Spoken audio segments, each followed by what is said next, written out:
Purihin ka, O Diyos. Ang aming alay ay pagsamba, kaluwalhatian, buong karangalan, kapangyarihan mo'y walang katulad. Ikaw ang tunay na Diyos. Ikaw ang tunay na Diyos, ika'y walang katulad, ika'y nag-iisa, ikaw lamang, wala nang iba. Sa'yo ang aming awit, dinggin ang aming tinig, sisigaw sa buong mundo. Ikaw ang tunay na Diyos. Ikaw ang tunay na Diyos, ika'y walang katulad, ika'y nag-iisa, ikaw lamang, wala nang iba. Sa'yo ang aming awit, dinggin ang aming tinig, Isisigaw sa buong mundo. For the last time, can we declare, ikaw lamang tunay na Diyos. ikaw nang iba. Sa'yo isisigaw sa buong mundo, isisigaw sa buong mundo, kadakilaan mo. Kadakilaan mo. Yes, Lord Jesus. Kadakilaan mo. Hallelujah, Jesus. Hallelujah, Jesus. Lord, we will continue to declare your goodness, your greatness, Amen. Lord God, your awesomeness in our lives. Amen. We thank you, Lord, dahil alam namin, Panginoon, lagi mo kaming sinasamahan at lagi kang kumikilos sa buhay ng bawat isa. Yes. Lord, anuman po yung aming pagdaanan sa mundong ito, we know that if we trust you in everything, Lord God, in every aspect of our lives, Lord, ang lahat ng mahirap nagiging madali. Amen. Thank you, Dahil Lord. alam namin, Panginoon, as you have said in your words, no weapon formed against us will prosper, Lord In God. Jesus' And the name. enemy Thank you, Lord. will not prevail, Lord Amen. God. Thank you, Whatever, Jesus. Lord God, yung pinaplano ng kaaway sa aming mga buhay, we just reject and Amen. rebuke it in the name of Amen. Jesus. Thank you, Lord. Salamat po, Panginoon, dahil each time na kami po'y lumalapit sa iyo at nagdideklara ng kabutihan mo, ng kalwalhatian mo, Panginoon, your greatness, Lord God, in our lives. Patuloy naming mararanasan ang presensya mo sa aming mga buhay.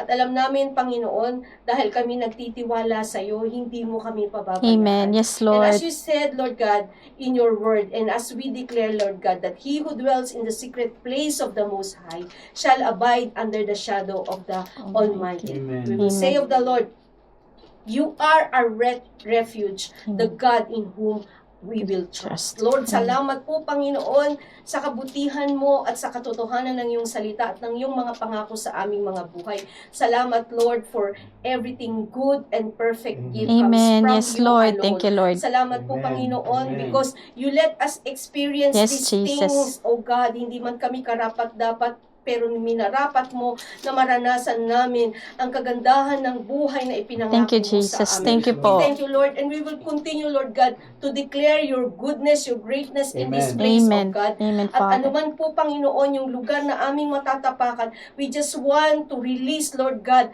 your goodness, your Amen. greatness, Yes, Panginoon, in every corner. Tuloy mo kaming iingatan at sasamahan pa, Panginoon. Even, Lord, sila Mika at Abby, oh God, patuloy mo silang Amen. iingatan. Thank you, You will Jesus. cover Thank you, them with your Lord. mighty Thank you, Lord. Oh protection. God. Thank you, And under Jesus. your wings, Lord God, they will find refuge Amen. in you. Thank you, Lord. Lord, Thank you, we Lord. thank you, Amen. Panginoon, at sa mga oras na ito, we just want to continue, Lord God, to bless your name as we study your word, oh God. May you continue to reveal yourself to us, oh God, as we ponder, Lord God, Amen. in your word today. Amen, Father. Thank you, Jesus. We desire to receive from you. We long, Lord God, to to hear your Amen. message and your word to us, Lord God, today. As we continue, Lord God, yung mga activity pa na gagawin namin, Lord God, Amen. today. Thank Thank you, you, Lord. Jesus. To you be all the glory and honor. In Jesus' name we pray. Amen. Amen. Thank you po. Amen. Sige, upo muna tayo. 2:28. 28. Mark chapter 2. Yan. Mark chapter 2. Mark chapter 2, verse 23 to 28. Yan. So, bibigyan natin ng mga 2 minutes para magbasa ang bawat isa. Na? Tapos then we will discuss. Mark Sige. chapter 2 verse.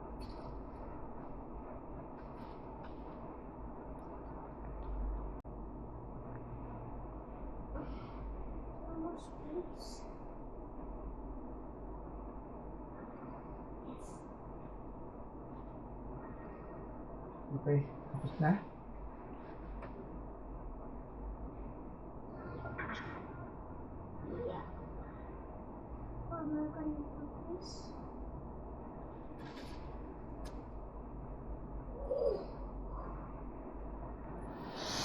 Okay, so basahin natin. Basahin ko para marinig ni Abby. At English si Abby, di ba? Opo, Pastor. Anak, listen mo na, please, na. Listen to the word of God, anak, ha? According to the word of God in book of Mark, chapter 2, verse 23 to 88. This is the word of the Lord said. One Sabbath, Jesus was going, and as his disciples walked along, they began to pick some heads of grain. The Pharisees said to him, "Look, why are they doing what is unlawful on the Sabbath?" He answered, "Have you never read what David did when he and his companions were hungry and in need? In the days of Abiathar the high priest, he entered the house of God and ate the consecrated bread, which is lawful only for priests to eat. And he also gave some to his companions. Then he said to them, the Sabbath was made for man, not man for the Sabbath. So the Son of Man is Lord even of the Sabbath." Amen. Amen, no? So, anong natin? Ano ang naintindihan natin doon sa ating binasa? Patungkol ba ito sa ano nga ulit na kapag tayo nagde-devotion, ang unang ginagawa natin para maintindihan natin yung binasa natin, ano yung unang ginagawa na? Sid? Picture it. We picture it in our mind. So, we tend to illustrate it in our mind. So, kapag sinalarawan mo, pinicture mo sa mind mo yung eksena, tinignan mo, pinanood mo sa isip mo kung ano yung nangyayari. So, at sino ang character dito ulit na makikita mo sa eksena? Jesus. Si Jesus. Sino pa? Disciples. O disciples. Sino pa? Pharisees. Pharisees. Meron pa ba? Wala na, di ba? Pero dun sa sinagot ni Jesus, no? Parang isinalarawan niya way back dun sa nangyayari nung nakaraan. Makikita natin si David, yung kanyang companion, tapos may high priest doon, si Abiathar, the high priest, no? So, pangalawang tanong, na-picture na natin kung i-meditate na natin, tapos tinignan natin sa ating isipan how the story unfold sa ating isipan. Ano yung unang, kumbaga sa first scene, ano yung unang nakita natin? Ano yung, kumbaga sa gagawa tayo, ikaw yung director, ano yung eksenang nangyari? Di ba? Makikita natin, papasok sino? Si Jesus sa eksena. Tapos anong ginagawa ni Jesus? 'Di ba? Saan siya naglalakad? Sa grain fields. Saan ibig sabihin ng grain fields? Palayan. Parang palayan po. Palayan, Plantation. pwedeng rice field, Opo. pwedeng Pwede sabihin corn mo field, plantation ng mga fruits. pwede mga grape Opo, vine, pwede opo. rin siguro any Oranges. kinds Opo. of crops So or that time, maybe fig Fig. fruit. Opo. di ba, mga Ayun, ganon. mga- So any kinds of crops na pwedeng maisalarawan. Tapos kasama ni Jesus yung mga disciples. Na naglalakad. Ngayon hindi ko lang alam bakit sabi dito, they began they began to pick some heads of grain. Naglalakad lang sila. Hindi naman siguro pa sila kumakain, baka hindi pa sila hindi naman sinabi kung anong oras to, no. Pero siguro baka nakain yun, siguro kumuha sila ng kung may corn doon, Kumbaga tayo yung parang mga binhi, no. Parang binabalatan mo yon. siguro pwede parang siguro kumbaga kayo- sa atin dates. Parang mani. May Oo, nakuha yun. kang Apo. nalaglag, kinuha mo, tapos Oo. kinain mo. Oo. Naglalakad. Palagay mo, nagnakaw sila. Someone else filled to eh. Opo, technically, parang... Kasi Opo. you have to ask permission kasi. Apo. Yeah, ask permission. Kapag diba? Unless na nakalagay doon, anyone can pick. Parang public, Yung sa public. available for Actually, public. Actually, yun nga yung Nung unang panahon, kapag nabasa niyo yung Book of Ruth, kilala niyo si Ruth. Di ba nung time ni Ruth, nung pumunta sila sa Moab, kasama niya si Naomi, tapos namatay yung kanilang mga asawa, tapos bumalik sila sa Israel. Nung bumalik sila sa Israel, di ba, wala silang kabuhayan. Di ba, parang na nga sila, widow na sila. So, umaasa sila sa mga nahuhulog lang. Opo. Di ba? Ito kasi nakalagay dito, they began to pick. To pick. Hindi naman siguro pinitas, siguro yung mga nalalaglag. Yung mga kasi it is allowed. It is allowed to pick those grain na Kung parang Oo, nalaglag na. Hindi naman siya no. So katulad nun, yung mga kasi iba kapag talagang hinarvest mo. Talagang 'di ba kinuha mo talaga na yun talaga siguro yung pagnanakaw. Pero ito, they began to pick some heads of grain. Parang siguro lang nila siguro to na pag siguro paunti-unti pa pwede. Merong verse to eh. Merong verse na siguro kamay-kamay lang, okay lang, allowed.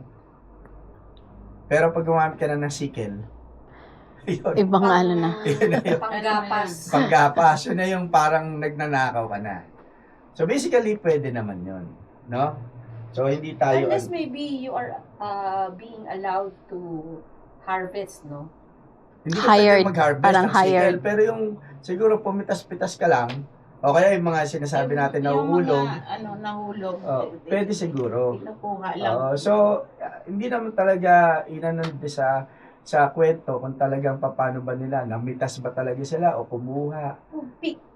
Nagpitas lang po. Nagpitas lang. Habang naglalakad. Okay lang siguro.